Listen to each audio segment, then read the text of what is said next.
आदाब, नमस्कार। आप देख रहे हैं INN चैनल। मैं हूं शेख अहमद अली। इस न्यूज़ बुलेटिन में आइए नजर डालते हैं दिन भर की बड़ी खबरों पर।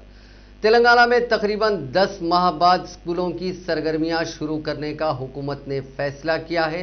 इस सिलसिले में चीफ मिनिस्टर चंद्रशेखर राव ने आज जिले कलेक्टर्स के साथ मुनक़िदा इजलास में महकमे तालीम के अहदेदारों को हिदायत दी कि वो 1 फरवरी से रियासत के तमाम सरकारी और खानगी स्कूलों की दोबारा कुशादगी के इक़दाम करें।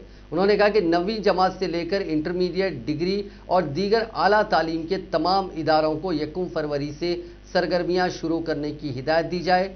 प्रगति भवन में मुनक़िदा इजलास में चीफ मिनिस्टर KCR ने स्कूलों की दोबारा कुशादगी के अलावा महकमे रेवेन्यू से मुतालिक तमाम इक़साम के मसाइल की आजिलाना यकसोई, कोरोना वैक्सीन के टीका अंदाजी के प्रोग्राम के इंतजामात और दीगर उमूर का तफसीली जायजा लेते हुए अहदेदारों और कलेक्टर्स को मुनासिब हिदायत और मशवरे दिए। चीफ मिनिस्टर ने इस इजलास में तमाम महकमे के मुलाजमीन को तरक्की देने के अमल को जल्द से जल्द मुकम्मिल करने और मखलूआ जायदादों पर एक ही मरतबा तकर्रुरात की हिदायत दी। रियासत के तमाम शहरों में आबादी के मुनासिबत से इंटीग्रेटेड मार्केट और कब्रस्तानों के क़याम की हिदायत दी। इस इजलास में इस इजलास में कई वुज़रा, आला अहदेदार मौजूद थे। इस मौके पर खिताब करते हुए चीफ मिनिस्टर ने कहा कि तेलंगाना की तश्कील से कबल रेवेन्यू रिकॉर्ड की देखभाल और उसको महफूज करने का काम काफ़ी मुश्किल था, जिसकी वजह से आए दिन तनाज़ात और लड़ाई झगड़े हुआ करते थे। रेवेन्यू रिकॉर्ड दुरुस्त ना होने की वजह से कई अफराद दूसरों की ज़मीनों पर कब्जे भी कर लिए।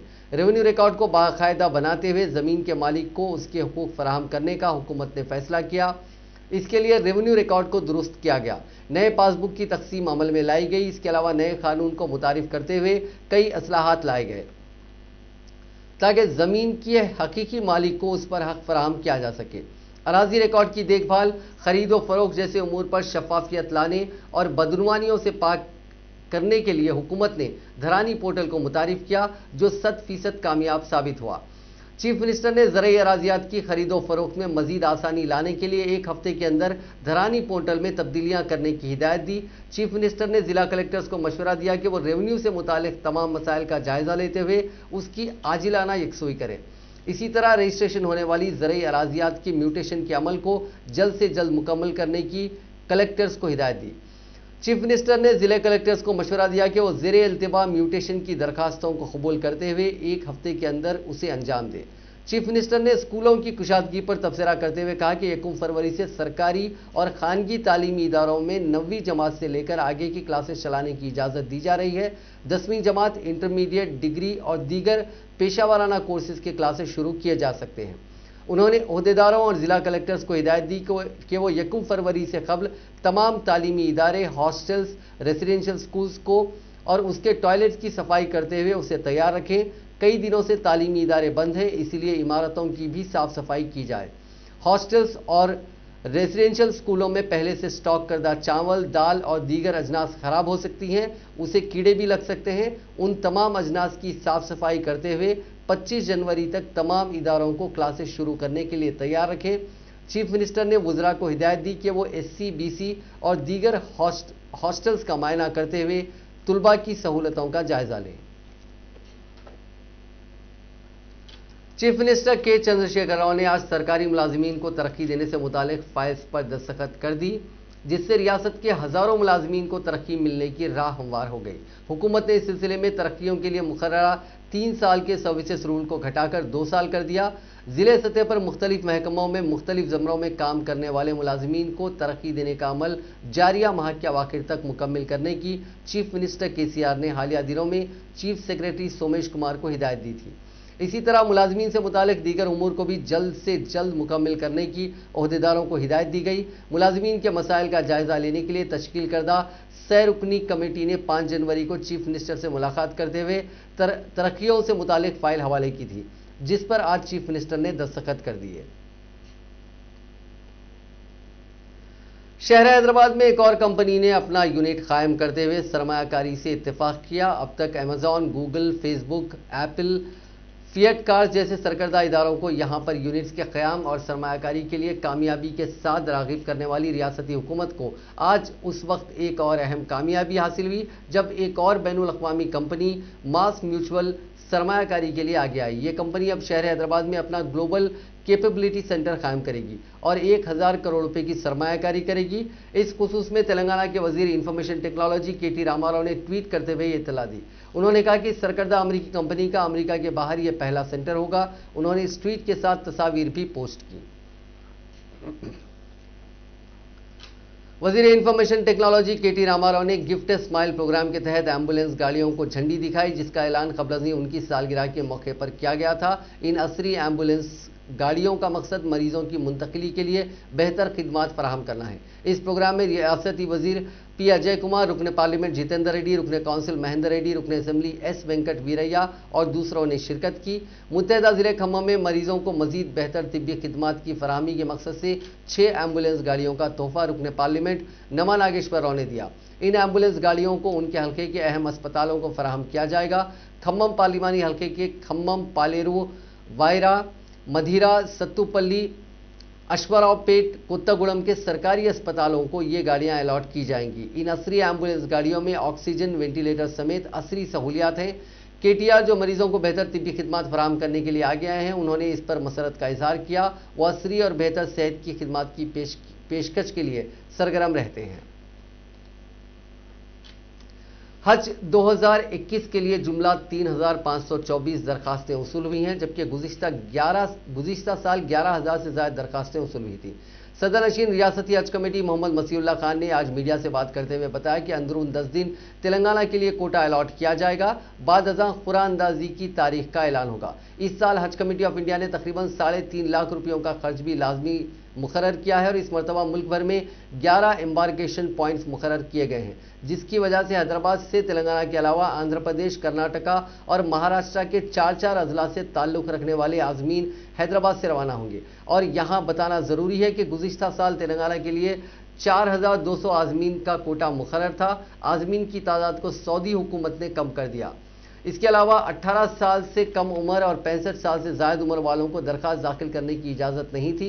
इसी तरह आंध्र प्रदेश से सिर्फ 862 अफराद ने हज के लिए दरखास्तें दाखिल की। 2021 के एप्लीकेशन फॉर्म्स की जिसकी लास्ट डेट 10 जनवरी थी, टोटल तेलंगाना स्टेट में 3724 एप्लीकेशन फॉर्म्स टिल डेट हमको रिसीव हुए हैं और ख़ासकर जिसमें से below 18 years and above 65 years के जितने लोग हज के लिए जाने की कोशिश में थे उन लोगों को एप्लीकेबल नहीं थे। और ख़ासकर इसके अंदर भी इस साल जो कोटा भी हमको अलर्ट होने का है वो एक 10 दिन में होगा और कुरानंदाजी भी एक 10 दिन में, जिस दिन डेट आएंगी उस दिन भी हमारे को स्टेट का जो कोटा है हमारा अलर्ट होगा।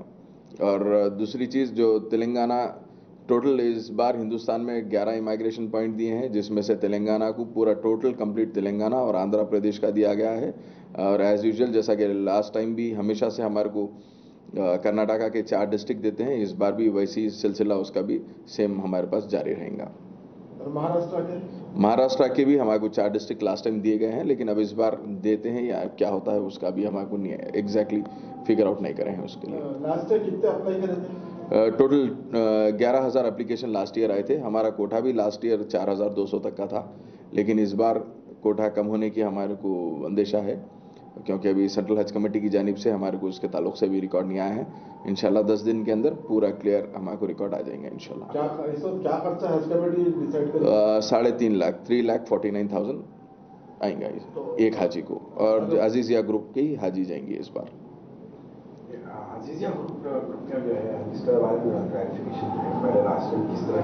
अज़ा के बाद बात करेंगे। वज़ीर बल्दी नज़्म-ओ-नस्र के.टी. रामाराव मंगल यानी 12 जनवरी को जुबली हिल्स असेंबली हल्के के रहमतनगर डिवीजन में महाना 20,000 लीटर मुफ्त पानी की स्कीम का रस्मी तौर पर आगाज़ करेंगे। रहमतनगर के NPR हिल्स में वज़ीर तारक रामाराव इस प्रोग्राम का बाकायदा तौर पर आगाज़ करेंगे। प्रोग्राम के इंतजामात का रियासती वज़ीर श्रीनिवास यादव ने रुकने असेंबली एम गोपीनाथ और डिप्टी मेयर बाबा फसीउद्दीन के साथ जायजा लिया। चीफ मिनिस्टर चंद्रशेखर राव ने GHMC के इंतखाबात में ग्रेटर हैदराबाद की आवाम को जनवरी से मुफ्त पानी की स्कीम शुरू करने का वादा किया था और इस वादे को TRS के इंतखाबी मंशूर में भी शामिल किया गया था। कल ये वादा पूरा हो जाने जा रहा है। इसके तहत ग्रेटर हैदराबाद के हर घर को माहाना 20,000 लीटर मुफ्त पानी सरबराह किया जाएगा। Telangana Panchayati Raj engineers association, Telangana state MPDO association के साल 2021 के कैलेंडर्स और डायरियों की वजीर पंचायत राज एरावली दयाकर राव ने रस्म इजरा अंजाम दी। इस मौके पर खिताब करते हुए दयाकर राव ने कहा कि सरकारी तरक्याती स्कीमों के निफाज के लिए पंचायत राज और इंजीनियरिंग मुलाजिमीन का किरदार बहुत अहम है। उन्होंने दही तरक्की और फलाही मंसूबों के निफाज में ज़बरदस्त मुजाहरा करने वाले मुलाजिमीन को मुबारकबाद पेश की। प्रोग्राम में एमपीडीओ और इंजीनियर एसोसिएशन के सूर्य प्रकाश, वेंकट रेड्डी, राजशेखर राव और दीगर नुमाइंदों ने शिरकत की।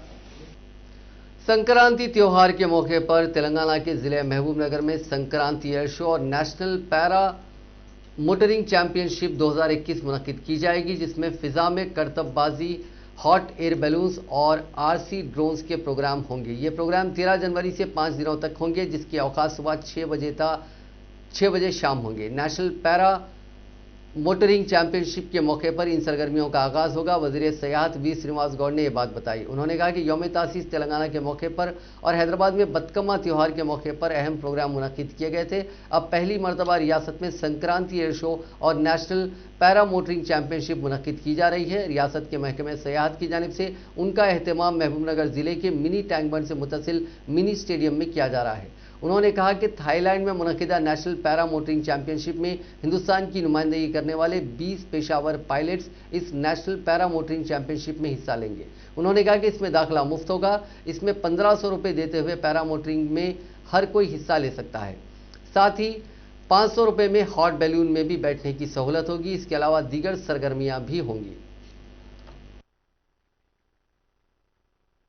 అత్యధిక సంఖ్యలో జనం రావడానికి చాలా ఇబ్బందులు ఉంటాయి కనుక స్వీట్ ఫెస్టివల్ ద్వారా దాని ద్వారా మరి ఇంటర్నేషనల్ వాళ్ళు కూడా ప్లేయర్స్ వచ్చిన తర్వాత కూడా వాళ్ళకు కూడా క్వారంటైన్ రకరకాల ఇబ్బందులు ఉంటాయి కనుక మరి విభిన్నంగా ఏదైనా చేయాలనేటువంటి ఆలోచనతో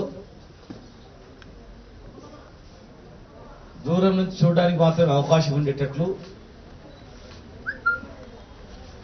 ఆకాశంలో విన్యాసాలు జరుగుతుంటే దాన్ని ప్రదర్శించేటట్లు ఒక కార్యక్రమాన్ని నిర్వహించాలా అని చెప్పని మరి మా డిపార్ట్మెంట్ అధికారులందరూ కూడా మాట్లాడి ఏరో స్పోర్ట్స్ పెట్టినట్లయితే బాగుంటుందని చెప్పి సుకుమార్ గారిని సంప్రదించి మా అధికారులు మాట్లాడడం జరిగింది. భారతదేశంలోనే మొట్టమొదటిసారిగా ఇండియాలో కూడా ఎక్కడ జరగలేదు, భారతదేశంలో మొట్టమొదటిసారిగా తెలంగాణలో ఈ కార్యక్రమం నిర్వహించాలనుకున్నాం. దానికి పరేడ్ గ్రౌండ్ లో చేద్దామని చెప్పి భావించితే పరేడ్ గ్రౌండ్ లో కూడా పర్మిషన్ కు వాళ్ళు కూడా ఆటంకాలు చెప్పడం జరిగింది. తర్వాత రూరల్ స్పోర్ట్స్ ను ఎంకరేజ్ చేద్దాం, రూరల్ ఏరియాలో కూడా ఈ అద్భుతమైనటువంటి పెద్ద పెద్ద నగరాలే కాకుండా तेलंगाना पीसीसी के सदर उत्तम कुमार रेड्डी ने कहा है कि तेलंगाना रियासत चीफ मिनिस्टर चंद्रशेखर राव की जागीर नहीं है। मीडिया से बात करते हुए उत्तम कुमार रेड्डी ने हुकूमत से मुतालबा किया कि किसानों की जानिब से पैदा की जाने वाली तमाम अजनास की खरीदी करें और हर गांव में आईकेपी सेंटर के जरिए धान और दीगर अजनास की खरीदी करने का मुतालबा किया। उन्होंने कहा कि धान और दीगर फसलों की खरीदी के मराकज़ की बहाली तक कांग्रेस पार्टी अपना एहतजाज जारी रखेगी। उत्तम कुमार रेड्डी ने कहा कि चीफ मिनिस्टर केसीआर मरकज़ की नई ज़रे क़वानीन पर अचानक खामोशी इख्तियार कर चुके हैं। इससे ये वाज़ेह होता है कि टीआरएस ने खुफिया तौर पर बीजेपी से मुफाहमत कर ली है। उन्होंने कहा कि नागार्जुना सागर के ज़मनी इंतखाब में जाना रेड्डी की कामयाबी यकीनी है। जाना रेड्डी इस हल्के में गुज़िश्ता 5 दहों से आवाम की खिदमत करते आ रहे हैं। इस हल्के से बीजेपी की जमानत भी जब्त हो जाएगी।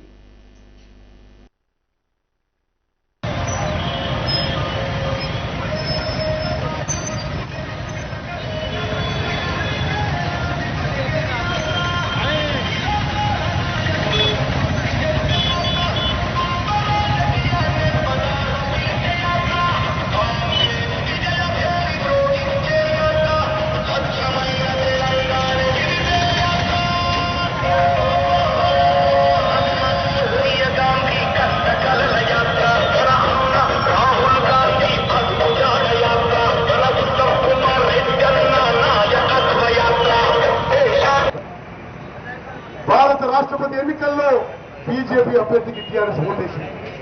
భారత ఉపరాష్ట్రపతి ఎన్నికల్లో బీజేపీకి టీఆర్ఎస్ ఓటేసింది. డిమానిటైజేషన్ నోట్ల రద్దు విషయంలో బీజేపీకి టీఆర్ఎస్ ఓటేసింది. జీఎస్టీ విషయంలో బీజేపీకి టీఆర్ఎస్ ఓటేసింది. కశ్మీర్ విషయంలో నేను పార్లమెంట్ లో ఉన్న బీజేపీకి టీఆర్ఎస్ ఓటేసింది. ఇప్పుడు వ్యవసాయానికి వ్యతిరేకంగా మోదీ తీసుకున్న చట్టాలకి కల్వకుంట్ల చంద్రశేఖరరావు వత్తాసు పడుతుంది. బీజేపీ టీఆర్ఎస్ కలిసిపోయిన దానికి మరొక ఉదాహరణ అవసరమా అని చెప్పి అడుగుతున్నారు. మిత్రులారా, ఏదో యాదృచ్ఛికమో ఇతర కారణాల వల్ల తుపాకలో హైదరాబాద్ లో బీజేపీ కొంత గతానికంటే కొంత న్యాయమైన పర్ఫార్మెన్స్ వస్తే అసలు ఒకటే ఊగిపోతున్నాం. नागार्जुन सागर में कांग्रेस पार्टी गెలవడం ఖాయం. मरकज के नए ज़रई क़वानीन के खिलाफ कांग्रेस कायदीन और कारकुनों ने हैदराबाद कलेक्ट्रेट के रूबरू भी धरना दिया। कई सीनियर कायदीन ने इस एहतजाज में शिरकत की और मरकज की बीजेपी हुकूमत से नए कानूनों को वापस लेने का मुतालबा किया।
यहाँ कलेक्टर ऑफिस में सारे तेलंगाना कलेक्टर ऑफिस के पास आज धरना और रिप्रेजेंटेशन है। हम कलेक्टर को रिप्रेजेंटेशन दिया कि केंद्र के जो भी 3 कानून है किसानों के व्यतिरिक्त में जो बनाया, एक तरफ निर्णय लिया, उसको वापस लेने के लिए हमने डिमांड किया। और खासकर यहाँ के सरकार टीआरएस सरकार, चीफ मिनिस्टर साहब बार बार ये कहते हुए आ रहा है कि जो है हम किसानों के साथ है, लेकिन क्या हुआ क्या नहीं हुआ पता नहीं। सीएम ने दिल्ली गया, अमित शाह से मिला और तुरंत यहाँ आने के बाद हम आने वाले फसल खरीद ही नहीं करेंगे। ये बिल्कुल जो है झूठी बात है।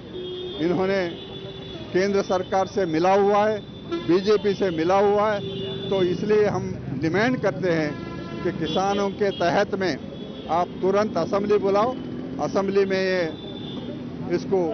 इसके अगेंस्ट में एक रेजोल्यूशन करो। ये हमने रिप्रेजेंटेशन में बताया। दुनिया भर में कोरोना वायरस से मुतासरीन की तादाद आज 9,07,83,635 हो गई है, जबकि इस मूजी वायरस से अब तक 19,44,947 लोगों की मौत हो गई है। हिंदुस्तान में कोविड-19 के मुतासरीन का आंकड़ा 1,04,66,595 हो गया है, जबकि 1,51,160 अफराद हलाक हो चुके हैं।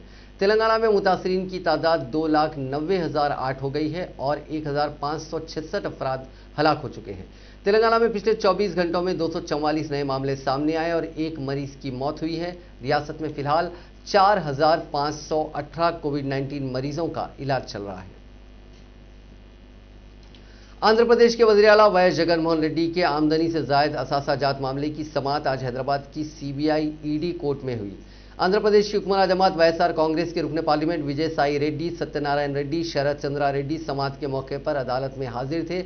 अदालत ने जगन मोहन रेड्डी को भी हाजिर अदालत होने की हिदायत दी थी। ताहम उनके वकील ने अदालत को बताया कि आज सरकारी प्रोग्राम होने की वजह से जगन अदालत में हाजिर नहीं हो सके। अदालत ने इस मामले की आइंदा समाअत 21 जनवरी तक मुलतवी कर दी। नामपल्ली कोर्ट से ईटी कोर्ट को आरोबिंदो हेत्रो कंपनियों को अराजियात के अलॉटमेंट के मामले की चार्जशीट मुंतकिल की गई। ईडी कोर्ट ने इस चार्जशीट पर समाज से इत्तेफाक किया था और इस माह की 11 तारीख को हाजिर अदालत होने की जगन को हिदायत दी थी। अराजी के मसले पर शहर हैदराबाद में बैनुल अक़वामी बैडमिंटन के साबिक खिलाड़ी प्रवीण राव और उनके भाइयों सुनील राव और नवीन राव के अगवा के मामले में मुबैना रोल पर गिरफ्तार आंध्र प्रदेश की साबिक वजीर भूमा अखिला प्रिया को अदालत ने 3 दिन के लिए पुलिस की तहवील में दे दिया। सिकंदराबाद कोर्ट में आज इस मामले की समाअत हुई। इस मौके पर अखिला प्रिया के वकील की जानिब से उनकी जमानत की मंजूरी की अर्जी दाखिल की गई, ताहम अदालत ने उस अर्जी को मुस्तरद कर दिया क्योंकि पुलिस के वकील ने अदालत से कहा कि इस मामले की मजीद जांच की जानी है, इसीलिए अखिला प्रिया को पुलिस की तहवील में दे दिया जाए। पुलिस के वकील ने वाजे किया कि साबिक वजीर की जमानत की मंजूरी पर वो गवाहों पर असरअंदाज हो सकती हैं। अदालत ने इस अर्जी पर प्रिया को पुलिस की तहवील में दे दिया। अखिला प्रिया को रिमांड में दिया गया था। वह हैदराबाद की चंचलगुड़ा जेल की खवातीन जेल में महरूस हैं। पुलिस अब इस अगवा के मामले में उनसे पूछगछ करेगी। अखिला प्रिया आज से 13 जनवरी तक पुलिस की तहवील में रहेंगी। श्री राम जन्मभूमि तीर्थ क्षेत्र ट्रस्ट के खाजिन स्वामी गोविंद देवगिरी ने कहा कि अयोध्या में मंदिर की तामीर के लिए जो अतिया वसूल किया जा रहा है उसमें तेलंगाना रियासत को सबसे आगे रहना चाहिए। उन्होंने कहा कि जिस तरह तेलंगाना इलाका कार सेवक में आगे थे, अब राम मंदिर की तामीर में भी आगे रहने की वो उम्मीद करते हैं। शहर में अपनी आमद के मौके पर मीडिया से बात करते हुए स्वामी गोविंद देव ने कहा कि भाग्यनगर में हैदराबाद एक हिस्सा है और इस शहर को भाग्य लक्ष्मी देवी की नेक ख्वाहिशात हैं। स्वामी गोविंद देव ने कहा कि उन्हें सियासी जमातों से कोई ताल्लुक नहीं है, उनके खिलाफ इल्जाम आयद करने वाले ही थे जो उनके साथ मिलकर काम कर सकते हैं। तेलंगाना में मैं आज भगवान श्री राम के मंदिर के लिए निधि समर्पण अभियान के अंतर्गत लोगों से बातचीत करने के लिए आया हूं और लोगों में जो उत्साह का ज्वार मुझे दिख रहा है उससे ऐसा लगता है कि तेलंगाना राम भक्ति से भरपूर है।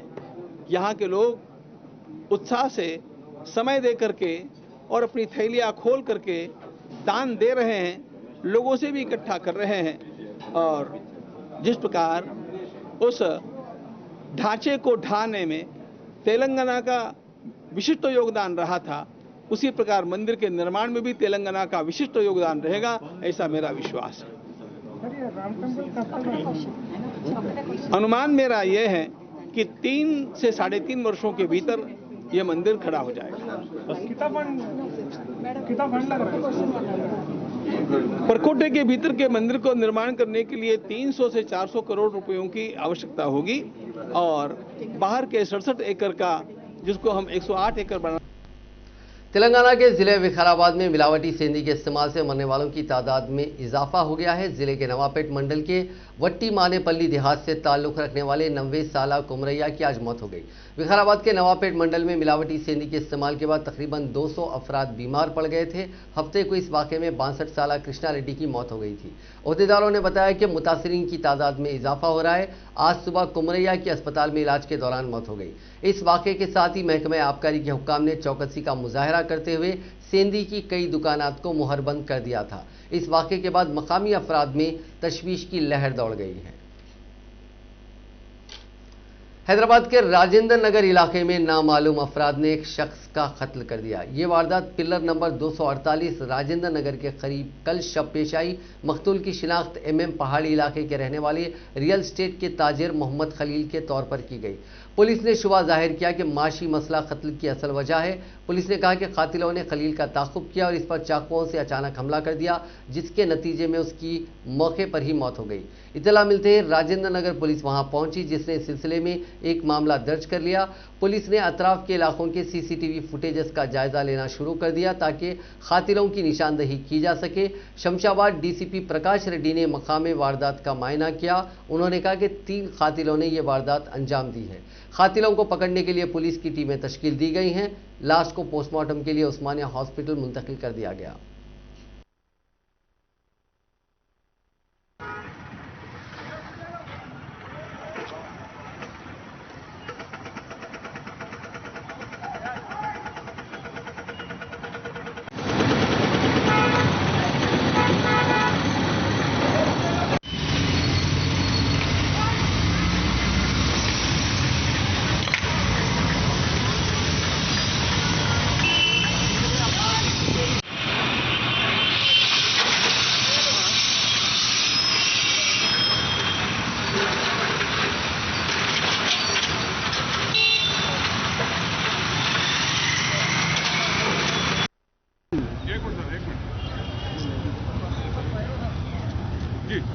Rajendra Nagar police station pillar number 248 PVNR expressway के बगल में एचएफ कन्वेंशन के सामने लगभग 11:30-12 बजे रात को एक मर्डर हुआ था। इसमें 3 आदमी, एक खलील बोल के एमएम पहाड़ी में रहने वाला है, रियल एस्टेट बिजनेस करते हैं, उनको मर्डर किया है। वो 3 आदमी के लिए हम तलाश कर रहे हैं।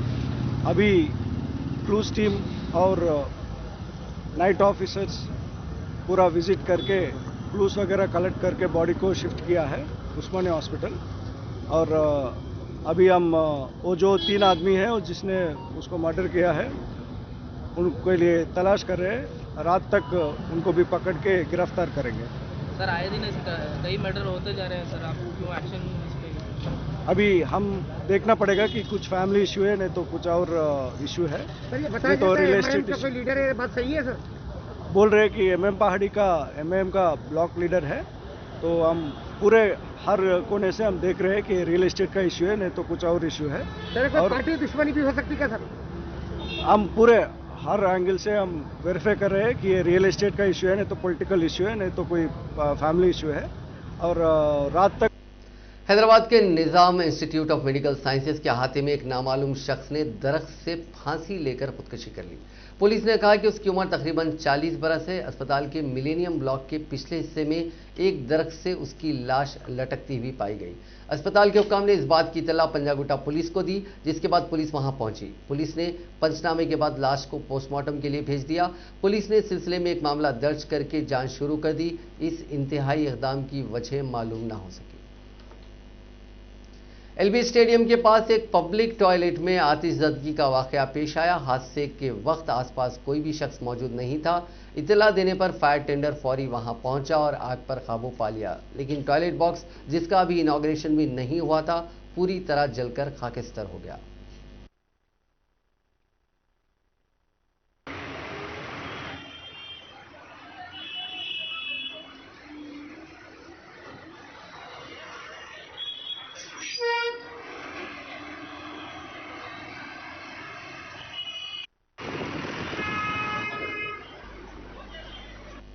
विकाराबाद जिले के याला जोन में कैगना नदी में एक 11 साला लड़का आज गरकाब हो गया। लड़के की शिनाख्त मंबापुर गांव के रिहायशी शाहिद के तौर पर की गई है। मकामी पुलिस ने एक मुकदमा दर्ज करके तहकीकात का आगाज कर दिया है। आंध्र प्रदेश के जिले श्रीकाकुलम में माहीगीरों ने 2 टन वजनी स्वरा मछली पकड़ी। जिले के गारला मंडल में माहीगीरों की जाल में मछली फंसी थी, उसका जाल निकालने की कोशिश की गई, ताहम इसी दौरान इस बड़ी मछली की मौत हो गई। इस मछली के पकड़े जाने की इत्तला के साथ ही मकामी अफराद की बड़ी तादाद साहिल समंदर के पास जमा हो गई, जिन्होंने इस वाक़े पर हैरत का इजहार किया, क्योंकि इस इलाके में अब तक इतनी बड़ी मछली पकड़ी नहीं गई थी। बड़ी मछली के पकड़े जाने पर माहीगीरों ने मसरत का इजहार किया, जिन्होंने काफ़ी जद्दोजहद के बाद इसको साहिल के करीब रेत पर लाने में कामयाबी हासिल की। इस मछली को देखने वाले बच्चों में भी खुशी देखी गई। कई अफराद ने इसकी वीडियोज़ और तस्वीर को लेते हुए सोशल मीडिया के मुख्तलिफ प्लेटफॉर्म्स पर पोस्ट किया। नाज़रीन, इस न्यूज़ बुलेटिन में बस इतना ही। देखते रहिए INN चैनल।